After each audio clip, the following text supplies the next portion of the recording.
Let's bring in right now the chairman of the Judiciary Committee, Democratic Majority Whip, Senator Dick Durbin of Illinois. Senator, thanks so much for being with us. A lot of questions to get to. We'll get to that in 1 minute. But why don't we start with the first story that Willie talked about, and that was Colonial Pipeline shutting down and the ransom being paid. And I'm just curious, what is the United States Congress, what is the Biden administration doing to stop future cyber attacks like this that could cripple America's infrastructure in a moment's notice? I can just tell you, Joe, it's a wake-up call for America. This was an inconvenience. It cost people some money for gasoline. It may have interrupted their daily routine.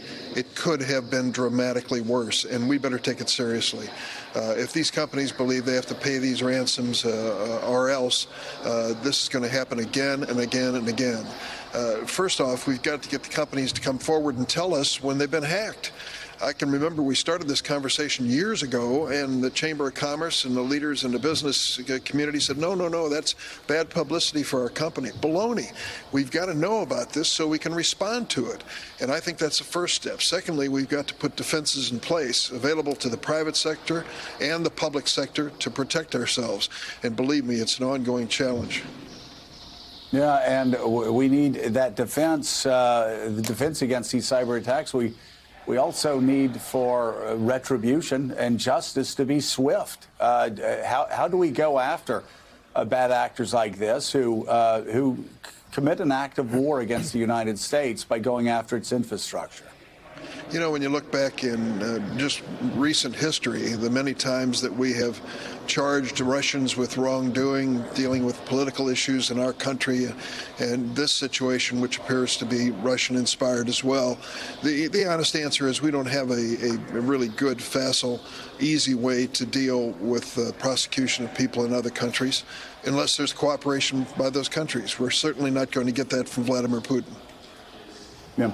So let's talk about the 1-6 Commission. Republicans, some Republicans on the House side, 35, 36, thank God for them, decided they wanted to learn more about January the 6th and launch a commission, and good for them. It may be facing some obstacles. Mitch McConnell's against it in the Senate. Let me ask, if Republicans in the Senate don't go along with this, why can't Democrats in the Senate launch their own committees, as well as Democrats in the House? Why can't they launch their own sort of Iran-Contra style joint committee? Let me tell you the bottom line here. The Republicans who are voting against this bipartisan, evenly divided January 6th commission are afraid of the truth, afraid of what's going to come out and when it's going to come out. And so the ones who voted against it are trying to in some way stop this effort. And you know, in the Senate, our rules are different than the House. Chuck Schumer has said he's going to bring this commission vote to the floor, and I'm glad he is. I can't wait to support it. And there is a little bit of hope. There were some 7, I think, if I remember correctly, Republicans who voted for the impeachment resolution against President Trump related to this incident. So it gives us some hope that there may be 10 of them. It will take 10 of them to move this forward. You ask, why don't we do this on our own? Because, frankly, that would be the major undertaking to the exclusion of a lot of other things that we've got to do in this country to get this economy moving and dealing with the pandemic. I won't rule it out, Joe, but I'm just telling you, in the Senate, it's not an easy lift. Senator Durbin, it's Willie Geist. You've known Mitch McConnell for a long time, had a relatively friendly relationship with him, I think. When he comes out yesterday and says, I'm going to recommend to my members not to vote for a January 6th commission, which obviously is going to make it nearly impossible to cross that 60-vote threshold, what is driving that? What is behind that? Is he just living in fear of Donald Trump like everyone else in the party these days? Willie, let me tell you what happened on January 6th. Leadership in the Senate and House was removed to a separate location, which we are not disclosing. We were together in one large room. Imagine, if you will, Nancy Pelosi and Chuck Schumer and Mitch McConnell, myself, and a few others in leadership who were there in that place. The feeling was, of course, concern for the safety of everyone in the Capitol, number one. frustration over the fact that we were forced to interrupt our session, but anger over what was happening to our government and our country and our Capitol building. That was shared by everyone. We were doing everything conceivable to bring in the proper forces to beat back this mob that was trying to take over the Capitol and interrupt our business. And there was a determination to come back in session that very day, not to give to this Trump mob what they wanted, an interruption in our process. I felt this was a unanimous feeling. It was bipartisan feeling. And now when we have this opportunity to put on the record clearly what happened on January 6th, the opposition of Senator McConnell I cannot understand, except for the fact that it may spill into the election year in 2022, and he thinks it may have an impact on the election. That's the only thing I can imagine as motivating him. Senator, it's Jonathan Lemire. The big lie from Donald Trump, which of course fueled that violence, has also fueled Republican efforts to go after voting rights in a number of states, to change access to the ballot. We've seen it now in several states, Georgia, Florida, among them, others coming. And that, of course, has cast a spotlight on the work on Capitol Hill for the Voting Rights Act and the John Lewis Act. Can you talk about where things stand there, but more broadly? There's some bipartisan effort right now on infrastructure. Do you see any Republicans coming to help Democrats with the voting rights legislation? And if not, is that the moment where the filibuster needs to be changed or thrown out?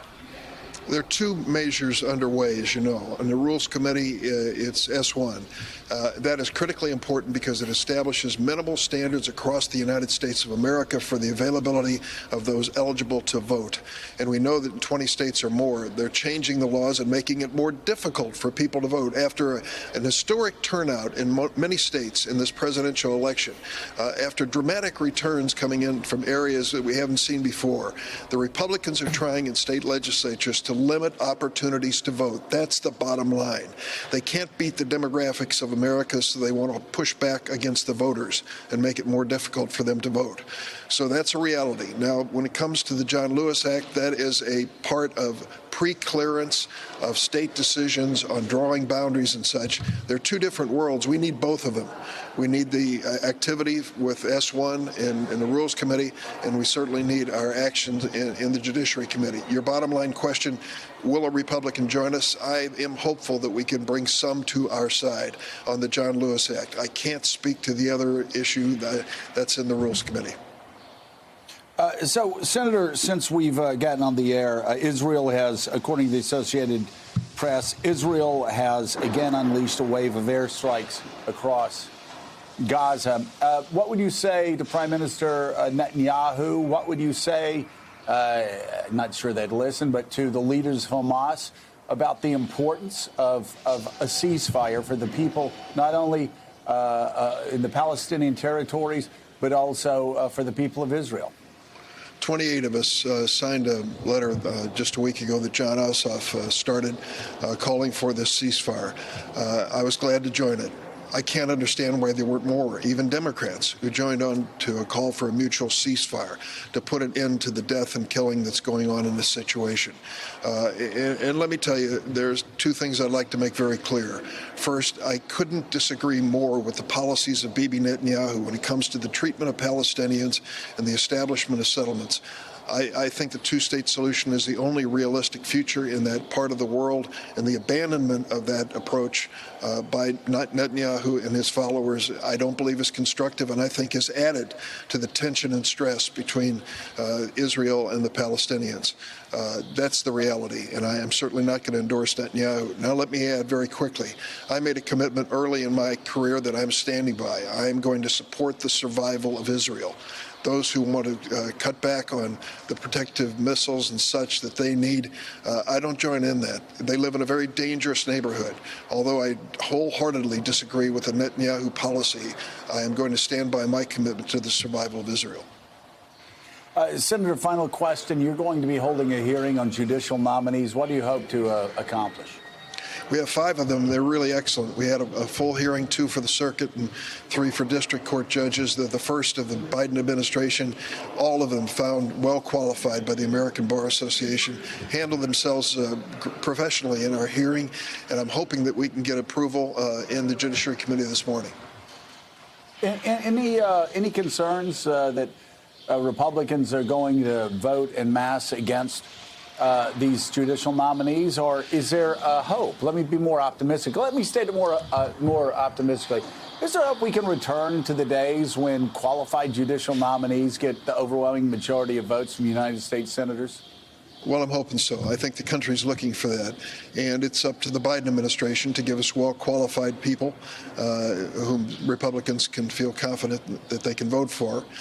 And I think we're going to see that. Among the 5 that have been proposed, I think at least 4 of them have a chance, I'll know better this morning, of having bipartisan support.